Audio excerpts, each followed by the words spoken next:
gaming enthusiasts, your boy Old Man Sim here, and today I want to talk to you about 10 of the worst video games I have ever played. I was born with a controller in my hand and a console always in my house, whether it was the Commodore 64, the Atari 2600, my NES, to modern consoles of today. Over the years, I've played all types of games and can usually find enjoyment out of most of them. But these right here, these are 10 of the worst games I've had the pleasure of playing, in no particular order.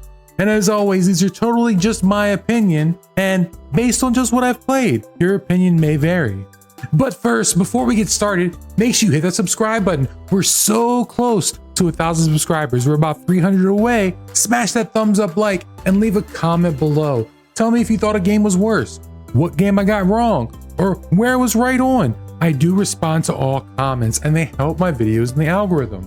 I also do live stream about 5 days a week on all major platforms, so check out the links in the description below. I hope to see you there. All right, everybody, let's start with the low-hanging fruit, E.T. I remember opening E.T. for the Atari 2600. So excited I was gonna be able to play everyone's favorite alien. And then I actually played the game and I had no idea what was going on, what to do, or where to go. Couldn't stay out of pits.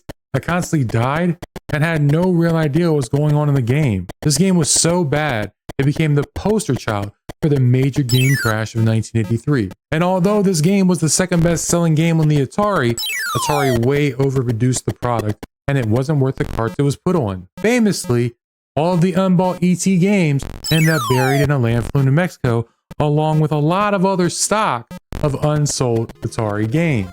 I have to admit, I'm a big horror fan, and my parents would let me watch all of the horror movies and slasher flicks growing up. Jason Voorhees always held a special part for me, as he was my favorite horror character of all time. So when my mom took me to the department store and let me pick up Friday the 13th for the NES, I was so freaking excited.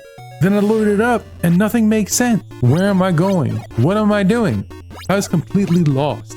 And then Jason showed up. Purple Jason. I was defeated, disappointed. No matter how much I played this game, I couldn't figure it out. It was convoluted, with bad controls.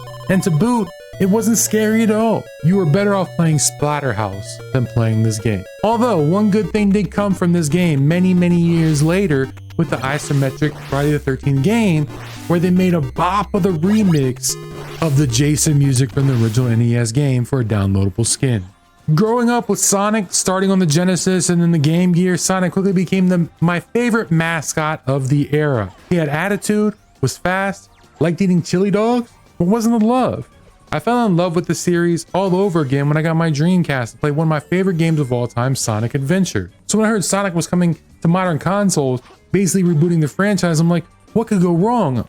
I'm so excited. I've been waiting for this. What we got was one of the worst games of all time, littered with glitches, bugs, sensitive controllers, bad physics, terrible camera angles, terrible frame rates, and more. I just don't know what else I can say about it. It was just overall just frustratingly bad. Stay far away.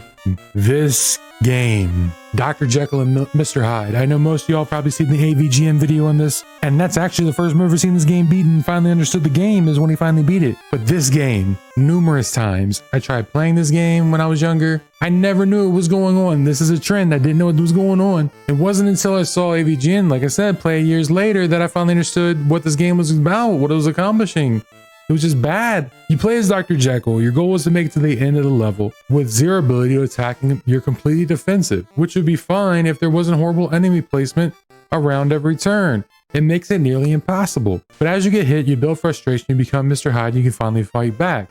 And after defeating a certain amount of enemies, you'll turn back into Dr. Jekyll. But this game is absolutely horrid. Like I said, horrible enemy placement that makes it near impossible to get through. The graphics are mid. The sound is annoying. The sound effects are annoying. There's nothing great about this game. I wish that I had the gumption, the ability in me to go back and play this game, but even thinking about this game upsets me. It's such a horrible game, and I don't even think I ever got past the first level in this game as a child. In my teenage years, I loved extreme sports. I loved Tony Hawk games. I loved extreme sports games and BMXing.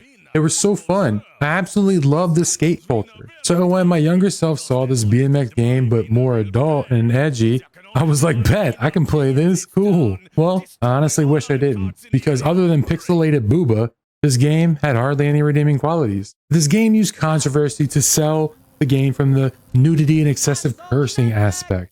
It could have worked out, but the gameplay was some of the worst of all extreme style games. It was linear, the controls were clunky and unresponsive, there was mediocre missions. There were some pluses though. They created character mode is second to none actually. It was rather robust. And you might get a laugh or two for some of the crude humor and jokes that they do make, but it's really honestly not worth the purchase unless you want to fill out your collection. This game was a letdown. I was so hyped for Drake and the 99 Dragons. I saw on the Xbox magazine, the graphics, the stylization, the gunplay. It just looked like there was fun packed in and just looked, it was kooky and fun and different. Wow, was I wrong? What wasn't wrong with this game? It was just sloppily made. Bad controllers that take way too much time to get used to. A wall running mechanic that's one of the worst in games. I mean, Prince of Persia had already perfected this, and what Assassin's Creed years later. The gunplay is atrocious. The story makes no sense. I still have zero clue what's going on to this day, and I've watched a bunch of videos about the game. I really wanted to love this game. I was an early Xbox adopter, and I love the console, even though a lot of the games were just downright bad. Thank God that there was Halo. But with this, it's one of the worst games I've ever played, and just stay far away, guys. Just stay very far away. Full disclosure, I am a Shaq fan. Shaq is the reason why I began to watch pro basketball closely. Him and Penny Hardaway are what made me a lifelong Orlando Magic fan of the sport overall. Shaq dominated media at one point in time. He was everywhere, doing everything. So when I heard Shaq was getting his own video game, I was excited. He wouldn't lend his name to something crappy like a video game or a bad movie, would he? Well, what I didn't know, this would be the part of a long line of mediocrity involving Shaq outside of basketball, whether it be movies, games, or rapping. And Shaq Fu, you're on your way to a charity basketball game in Tokyo. When you speak to a martial arts master, you end up going to another dimension and set off on the task to save a young boy from a mummy. Yes, you heard that right. Shaq learns Kung Fu to fight a mummy. The animations can be nice at times, but many times leave you stuck in them, making you feel unresponsive and delaying other attacks you're trying to do. Balance was also a very big issue, and that sucks in a fighting game. Along with that, there's some major sound effects issues throughout the game. I will say, it did come out on multiple platforms, so if you did want to play it on any platform, I would say play it on the SNES, although the Sega does have a few extra characters to my knowledge. Aquaman's gotta be the lamest superhero, am I right? Like, does anybody disagree with me? So that was the first strike against this game. It's an Aquaman game. But still, I remember my friend buying it and beating it and then letting me to play it.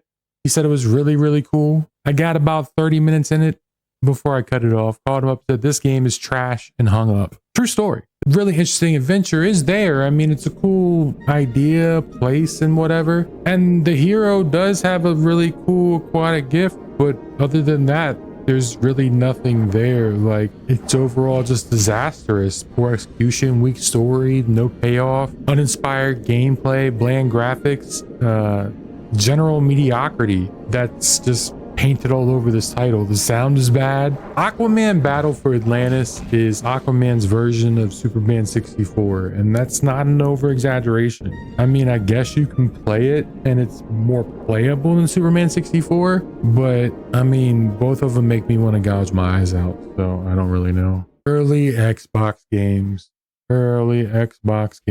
Now, Bruce Lee, Quest of the Dragon. This game is bad, but I will say it's like that horrible B movie that you'll watch whenever it's on. I kind of actually do like this game, but I also do realize it's one of the worst games I've ever played. But I do like this game. It was the first game I played on my Xbox. I think it's just the thrill of being able to play a beat 'em up as Bruce Lee, or the fact that, like I said, it's the first game I got on my Xbox. It was just like something different. I get to beat up people as Bruce Lee, and I hear what the, but after you hear what the about 4 times, you get tired of hearing about 45, and I'll get into that in a minute. Either way, whether it's a game that I like and, you know, whatever, it's still a bad game. The controls were clunky, the camera was complete jank, making it hard to see at times. The graphics are nothing to write home about, they're very plain and mid. They aren't the worst, but they're not the best. The animations are stiff, the levels are hella boring. The system you need to use to buy new moves and upgrade Bruce Lee's kind of convoluted. The voice acting was garbo.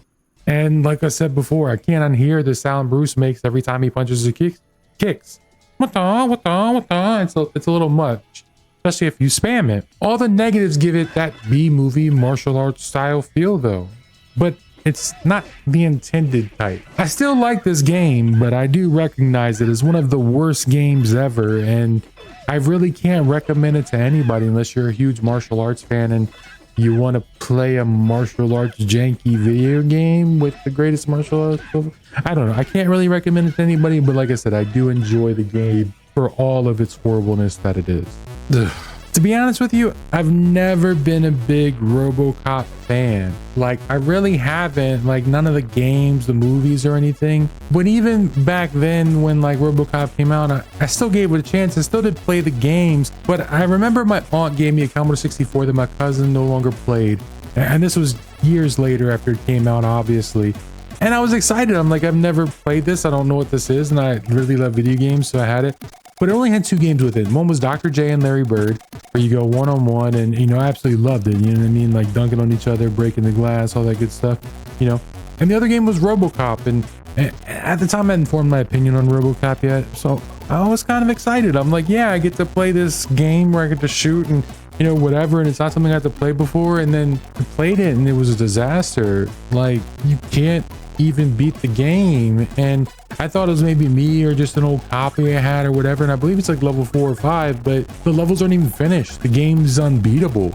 There's graphical glitches that make it impossible to beat. You can't even see parts of the level because the devs thought the game was so bad that nobody would make it this far anyway. So like, fuck it, why are we gonna finish it? Why are we gonna make, I don't, that's my hypothesis. I'm not saying that's what's going on. I know there's some probably deep dives into the game, but it was horrible. Like, imagine somebody buying this game and thinking they're gonna play this badass RoboCop game and they can't even complete it. It's 5 levels, 6 levels. I think it's 5 levels, and you can't even get through it. Years later, I know people hacked it and they fixed it and made it to where it's playable and you can get through it and everything. But back when this game came out, you couldn't.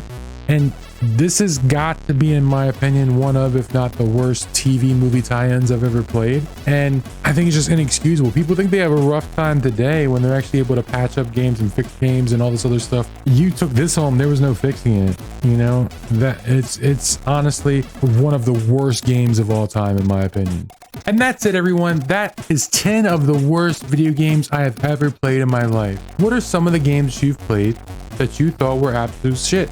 What did I get wrong? What did I get right? Leave a message in the comments below. Hit that subscribe button, smash that thumbs up like, and ring that notification bell to stay notified. Also, make sure to check me out live on the platforms below. I hope to see you there. Do you like these videos and would you see more of them? Let me know in the comments as well. Until then, until the next video comes out, feel free to click on one of the videos on the screen right now. It's your boy ℚ𝕆𝕋𝔼 out. Peace.